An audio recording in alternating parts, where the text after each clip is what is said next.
好久没有吃草鱼了，今天买了半边，切成块了之后呢，我们清洗干净，洗好了晾干水分，再来切一些姜片跟蒜粒，然后我们来腌制一下鱼块，加入姜蒜，还有一点点盐，2勺生抽，1勺蚝油，少许白糖，一点点食用油，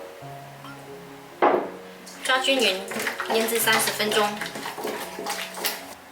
再来准备200克油豆腐，把它们对半切开。鱼块腌好了，翻拌一下，再倒到电饭锅内胆中，摊平，面上再铺上油豆腐。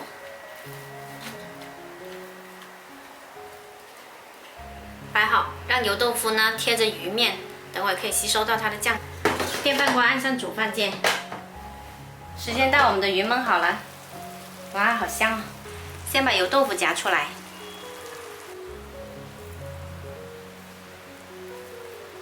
接着把鱼块舀出来，要轻一点，轻轻的，鱼肉很嫩滑，一个不小心就弄烂了。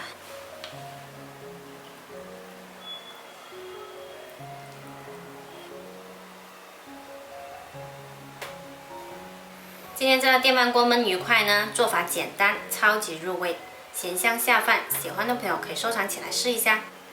油豆腐吸足了酱汁，超级美味。我是小坏，喜欢我的视频记得关注我哦。